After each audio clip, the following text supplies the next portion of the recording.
Hello, welcome back to everyone. See this problem. So by using node analysis, how to calculate current I0 in the given circuit. When you observe carefully, here two sources are there. That is DC source. So this is DC current 4 amperes. Another dependent current source, that is 2I0. Asking that current I0 which was passing through 8 ohms resistor. How can you find it? That is by using node analysis. Okay. So observe here, in the given circuit there are 3 nodes are there.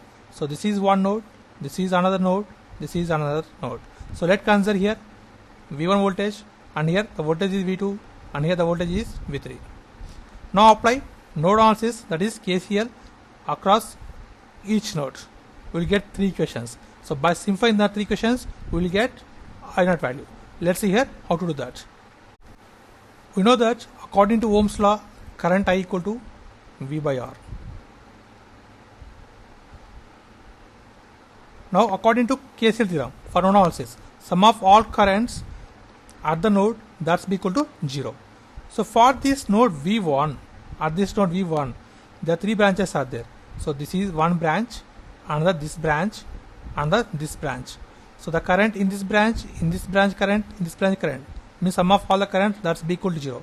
So in this branch, first of all I am going to calculate the current, that is current. So according to Ohm's law, the current I0, that is voltage is nothing but upper voltage minus lower voltage, that is V1 minus 0 by resistance is here 8 ohms. So this is the current I0, that is in 8 ohms, plus sum of all currents at this node, that is equal to 0 according to KCL theorem for node analysis. So at this node, in this branch, the current is 4 amperes. Next, plus another branch is there, this is the branch. So in this branch, the voltage is the potential difference of 1 ohm, that is 1 ohm resistors are connected for V1 and V3. So the difference between V1 and V3, that is the voltage drop in 1 ohm resistance. So that is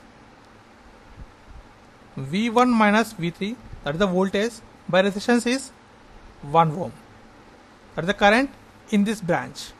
So that all current summation, that's be equal to 0 at this node. This is the one equation. So it is considered as equation 1. Next at node 2, that is V2 voltage. Here also 3 branches are there. This is one branch, this is one branch, and this is one branch. So this is incoming current. So these are the outgoing currents. Because it was dependent, it was also dependent upon the source current. So it becomes 4 amperes, that's equal to current in this branch plus current in this branch. So in this branch, the current is upper voltage minus lower voltage, that is V2 minus 0 by 2 ohms. According to Ohm's law, we will get current I. So that is V2 by 2 plus current in this branch is already given, that is dependent current, that is 2I0. So it can be written as, so bring this 4 to this side, it becomes minus 4 plus V2 by 2 plus 2I0. So let's consider this is equation 2. Now at node 3. At node 3 also 3 branches are there. So this is one branch, and this is one branch, and this is one branch. Okay. So here at this node, dependent current source acts as a source for these 2 branches. That means this is the incoming current and this is the outgoing currents in these 2 branches. So that is incoming current 2I0, that's equal to at this node the current in 4 ohms is, so V3 minus low voltage is 0. So V3 minus 0 by resistance 4 ohms. According to Ohm's law, we will get current I in this branch. So that is V3 minus 0, that is the potential difference in 4 ohms by resistance, that is R equal to 4, plus next in this branch the current is V3 minus V1, because 1 ohm is connected across V3 and V1. So V3 minus V1, that is the potential difference in 1 ohm. So upon resistance is 1 ohm, that gives current in 1 ohm resistance. So this is the equation at node 3. Now rewrite this equation, means bring this term to the right hand side. It becomes, so minus 2I0, I bring this term to the right hand side. The plus V3 by 4 plus V3 minus V1 by 1 that's equal to 0. So let's consider this is equation 3. Now simplify this equation 1 as, so V1 by 8 plus 4 plus V1 minus V3, that's equal to 0. So V1 by 8 plus V1 nothing but 1.125 V1. So 1 by 8 nothing but 0.125.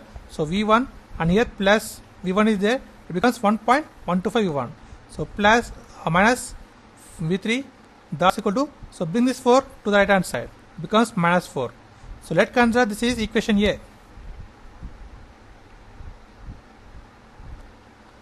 Now similarly find the equation B from equation 2. So it becomes, so V2 by 2 plus 2 into, so I naught nothing but V1 by 8. So I naught equal to V1 by 8. So replace I naught with V1. It becomes 2 V1 by 8. That's equal to, so bring minus 4 to the right hand side. It becomes 4. So here 1 by 2 nothing but 0.5. That is 0.5 V2 plus the 2 1s 2 4s. So 1 by 4 nothing but 0.25 V1, that is equal to 4. So this is equation B. So that is, let write here 0.5 V2. So 1 by 2 nothing but 0.5 into V2 plus 1 by 8 nothing but 0.25. So into V1, that's equal to 4. Let's consider this is equation B.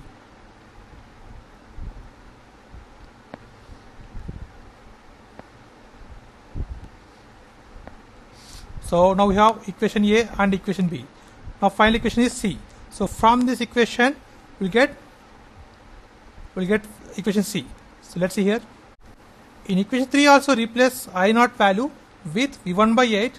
So it becomes here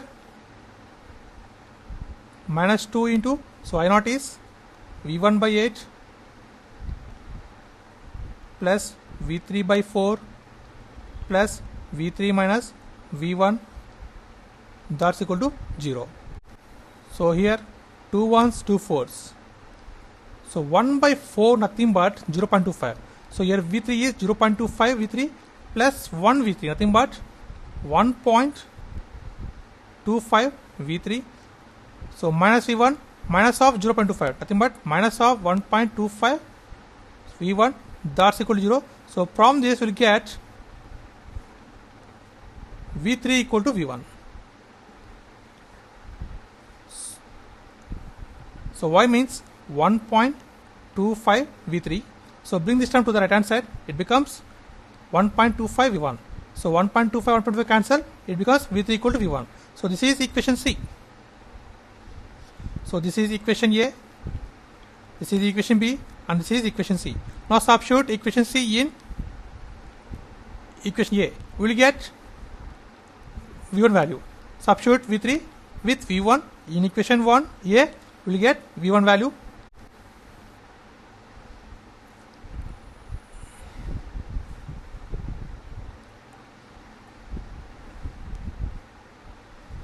So let's see here. So 1.125 V1 minus V3. So in the place of V3 I am going to substitute V1 because according to equation C V3 equal to V1. Now substitute as V1, thus be equal to minus 4. Here we want I naught value, so no need to find V2 and V3 value, just V1 is enough. So if you know V1, we can easily calculate I naught value from this equation. So from this we will get V1 equal to minus 32 volts. So I naught equal to, so from this relation we will get, so minus 32 by 8 nothing but 4 amperes. So current is always positive, so take as positive. So current I naught equal to 4 amperes. So this is the required current for the given problem, and this is the process of simplification. Thanks for watching. Please subscribe, like, share. Thanks.